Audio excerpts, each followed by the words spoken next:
Assalamualaikum warahmatullahi wabarakatuh. Yang ingin saya tanyakan Ustadz, bagaimana hukumnya main Bitcoin atau main trading? Oke.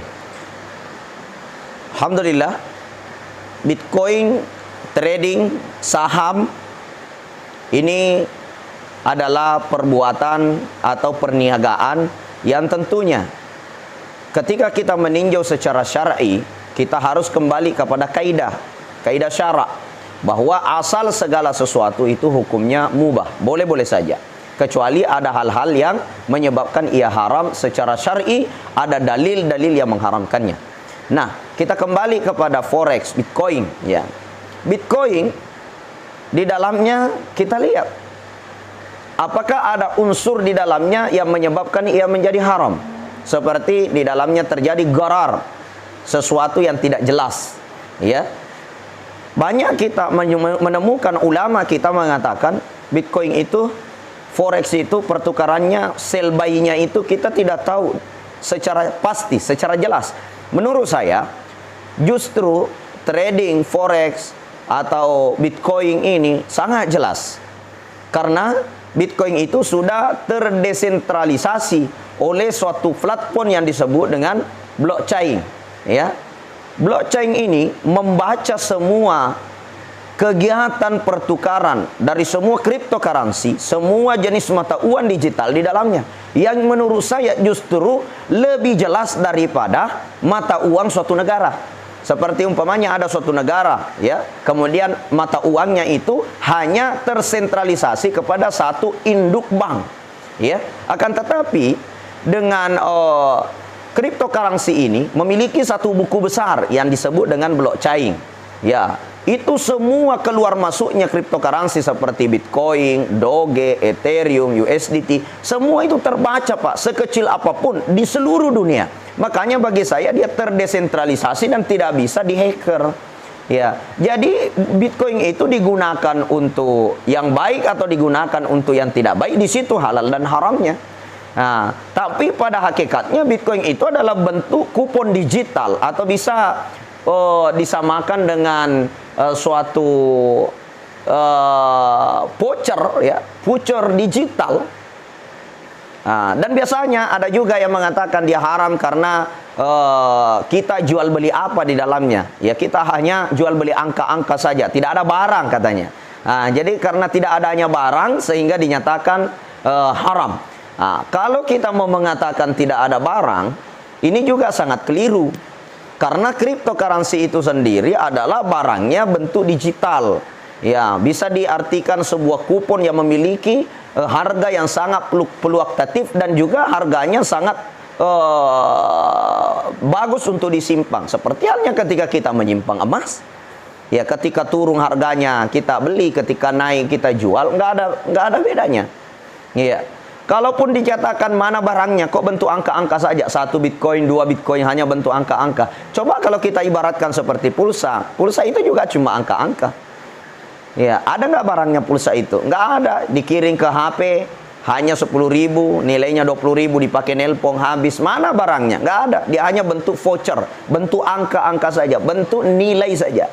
Nah, maka dengan nilai hari ini, perkembangan teknologi, perkembangan zaman, yang mana semuanya serba digitalisasi, maka hakikatnya bagi saya kita harus mencari fakta dulu, di mana letak ketidakjelasannya, di mana bentuknya tidak ada barang, karena barangnya jelas, memiliki nilai yang jelas, berapa harga 1 Bitcoin, bisa naik dan bisa turun.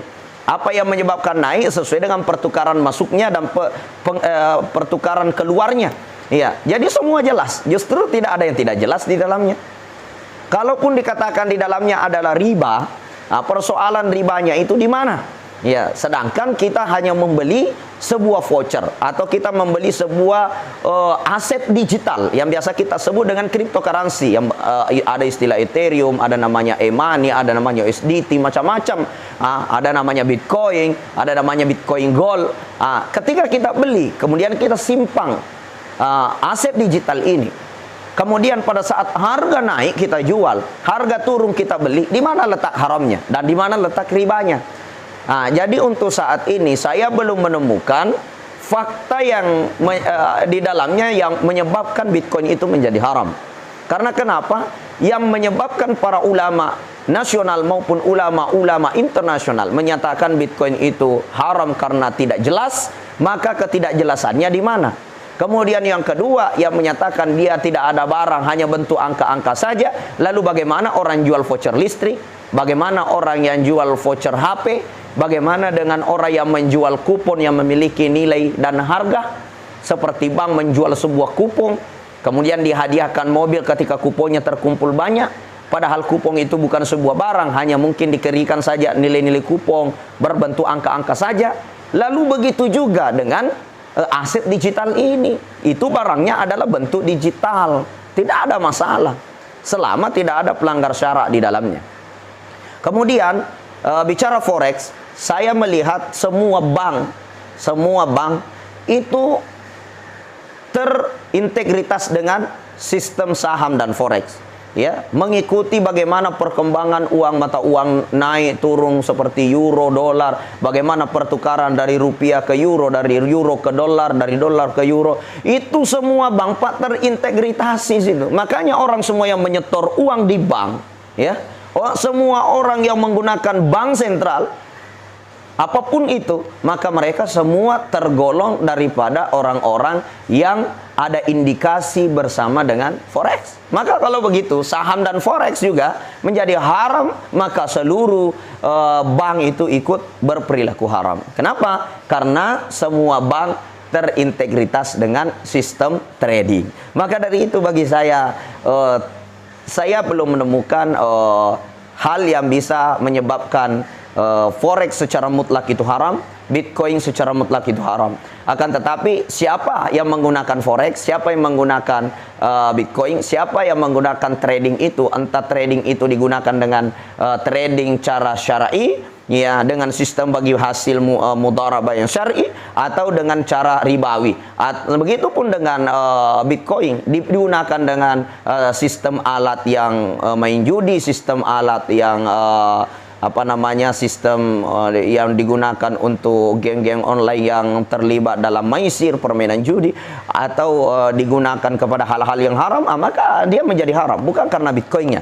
Akan tetapi bila digunakan untuk yang baik-baik, disimpan sebagai aset yang berharga, kemudian dijual pada saat naik, kemudian dibeli pada saat turun, saya kira itu tidak ada yang haram di dalamnya. Maka dari itu mudah-mudahan Allah melindungi kita semua dari perkara yang haram, dan Allah Subhanahu wa taala memberikan kita petunjuk sehingga kita tetap berada dalam hidayah, jalan yang lurus, dan kita tetap akan menjadi orang-orang yang diselamatkan dunia dan akhirat, radiyatan mardiyah, ridho dan diridhoi oleh Allah Subhanahu wa taala. Hadanallah wa iyyakum ila sabilis salam. Wabillahi taufiq was sa'adah. Assalamualaikum warahmatullahi wabarakatuh.